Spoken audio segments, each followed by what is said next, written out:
አለበት እንዲህ እንደዛሬው ወግና ባህላችን ሁሉ ቅጣም ባሩ ሳይጠፋ የጋብቻ ሽምግልና በአገራችን እጅግ የተከበረ ቅዱስ ተግባር ነበር። በሁሉ የሚወደድ በሁሉም የሚከበር በሁሉም የሚፈራ ራሱን የቻለ ግዙፍ ተቋምም ነበር።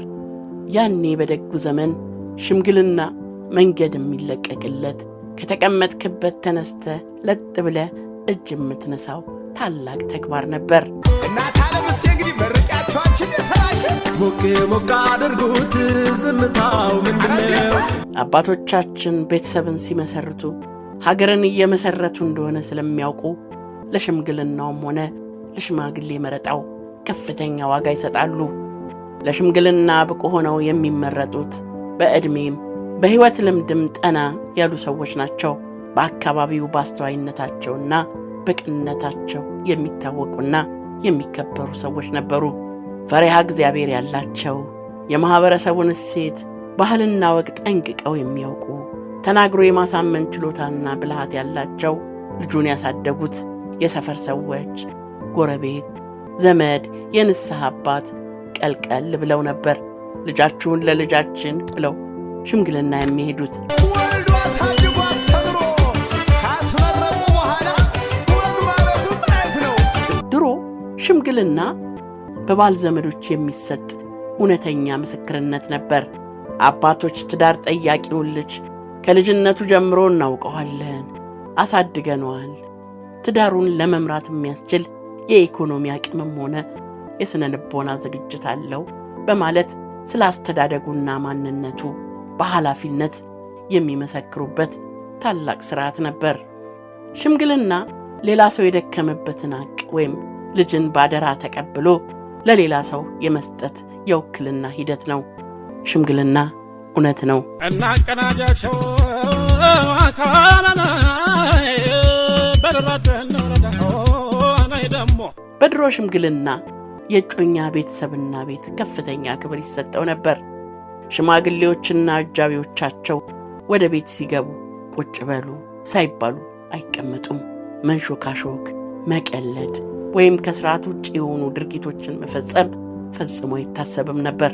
ምክንያቱም ክቡር የሆነውን የተደከመበትን የሰው ሐቅ ልውሰድ ተብሎ የሚጠየቅበት ከባድ ኃላፊነት ያለበት ስነ ስርዓት ስለሆነ ነው። ምናለና ከዚህ በላይ ደስታ ፍሬው ያማረዘ ሽማግሌዎቹን ለመቀበል የተቀመጡ የሴቷ ወገኖችም ለሽምግልና የመጡ አባቶችን የሚጠይቋቸው ጥያቄዎች መሰረታዊና ለትዳር ወሳኝ የሆኑ ጉዳዮች ነበሩ። ልጁ ባህሪው ምን አይነት ነው? ምን መተዳደሪያ ያለው? በማህበረሰብ ውስጥ ያለው ቦታስ እንዴት ነው? ቀደም ሲል ጋብቻ መስርቶ ነበር ወይ? ልጅ አለው ወይ? ተላላፊ የሆነ በሽታ አለበት ወይ? ልጃችንን ብንሰጠው እንዴት ነው የሚያስተዳድራት? ትምህርቷን እንድትቀጥል ያግዛታል ወይ? የማይጠየቅ አይነት ጥያቄ የለም። ሽማግሌዎቹ እነዚህን ጥያቄዎች በአግባቡ ለመመለስ ከፍተኛ ጥረት ያደርጋሉ። የሴቷ ወገኖች የሽማግሌዎቹን ምላሽ ከሰሙ በኋላ እስቲ በጉዳዩ ላይ ከቤተሰብ ከወዳጅ ዘመድ ጋር እንምከርበት ይሉና ቀጠሮ ይሰጣሉ። ይህችን የቀጠሮ ጊዜም ስለ ትዳር ጠያቂው ወጣት ማንነት መረጃ ለመሰብሰብ ይጠቀሙባታል። የሴቷ ወገኖች በሽማግሌዎቹ መልስ ካረኩ ሽምግልናውን አንቀበልም፣ ልጃችንንም አንሰጥም የሚል መልስ እስከ መስጠትም ይደርሱ ነበር። ይህ ጥንታዊ የማህበራዊ ትስስርና የቤተሰብ የመመስረት ሥርዓት ከጊዜ ወደ ጊዜ መልክና ቅርጹን ቀይሮ ሽምግልና የሀብት የፖለቲካና የዝና ማሳያ መድረክ እየሆነ ነው። ከቅርብ ጊዜ ወዲህ ሽምግልና በአርቲስቶች በታዋቂ ሰዎችና በሃይማኖት አባቶች ጭምር የሚተወን ቲያትር ሆኗል። ይህም ሽምግልና ክብሩን እንዲያጣና ሽማግሌ እንዳይታመን እንዲናቅ እያደረገው ነው። ሌላችሁ ብዬ መጣውን ቸኩዬ ሌላውን ትቼ አሁን ሙሽራው ስንት ታዋቂ ሰዎችን ያውቃል? በስንት ታዋቂ ሰዎችስ ይታጀባል? ምን ያህል ባለ ሀብቶች በሽምግልናው ተካተዋል የሚለው ጉዳይ ከትዳር ጠያቂው ሰው ማንነት በላይ አሳሳቢና ወሳኝ ጉዳይ ሆኗል። እከሌ ይህንን ያህል ታዋቂ ሰዎችን ለሽምግልና ላከ፣ ለዝግጅቱ ይህንን ያህል ብር አወጣ መባል የደረጃ መለኪያ ከሆነም ሰነባብቷል። በከተማችን አዲስ አበባ የተከናወነውን 20 ሚሊዮን ብር ወጪ ተደርጎበታል የተባለውን የሽምግልና ስነ ስርዓት ለዚህ ጥሩ ማሳያ ነው። ሌላው የዘንድሮን ሽምግልና አስገራሚ የሚያደርገው ጉዳይ የሃይማኖት አባቶች ጉዳይ ነው። መንፈሳዊ ለዛ ለሌለው ጋብቻ የሃይማኖት አባቶች ለሽምግልና ታጅበው ይሄዳሉ። አንድ ሰፊ ሀገረ ስብከት የሚመሩ ጳጳስ በሽምግልና ሰበብ ከአርቲስቶች ከባለ ሀብቶችና ከታዋቂ ሰዎች ጋር ተደምረው ለሽምግልና ይሄዳሉ። በመሰረቱ የጳጳሳቱ ሥራ ይህ መሆን አልነበረበትም። እረኛው ሥራውን መዘንጋት የለበትም። መጀመሪያ የጋብቻ ትምህርትን ማስተማር፣ ሙሽሮቹ ክብራቸውን ጠብቀው እንዲሞሸሩ ማድረግ ይገባል። ባህል ቢረሳ ሃይማኖታዊ ሥርዓት መረሳት የለበትም።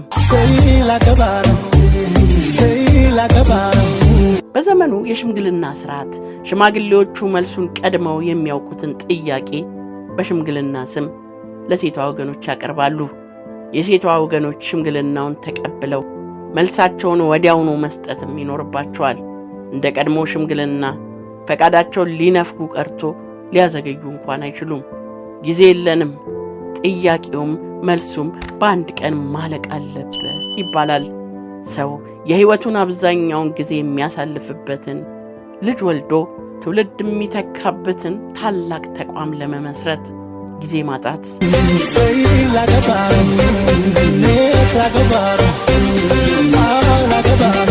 ቀድሞውኑ ሽምግልናው የሚላከው ሁለቱ ጥንዶች ለዓመታት አብረው ከኖሩ በኋላ መሆኑ የሽምግልና ዋጋና ሥርዓት ምን ድረስ እንደወረደ ማሳያ ነው።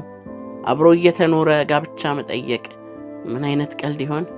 ሌላው የዘንድሮ ሽምግልናን ከቀድሞ በእጅጉ የሚለየው ድግሱ ነው። ድሮ የሴቷ ወገኖች ሽማግሌዎቹን አመላልሰው ለሚሰጡት ፈቃደ ጋብቻ ለሽምግልና የተላኩትን አባቶች ቤታቸው በአቅማቸው ደግሰው ያስተናግዳሉ። ይህ መስተንግዶ የሙሽራው የጋብቻ ጥያቄ ተቀባይነት ማግኘቱንና የሴቷ ወገኖች ለጋብቻው ይሁንታቸውን መስጠታቸውን የሚያበስሩበት የደስታ ግብዣ ነበር።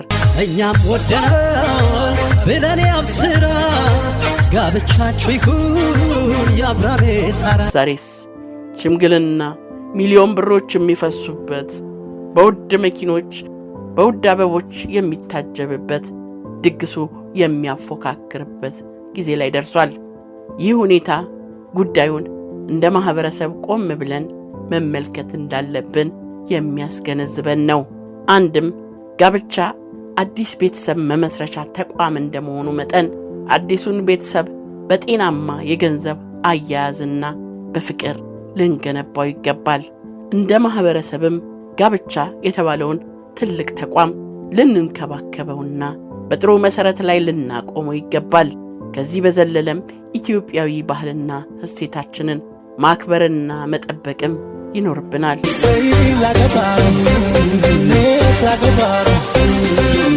ላገባ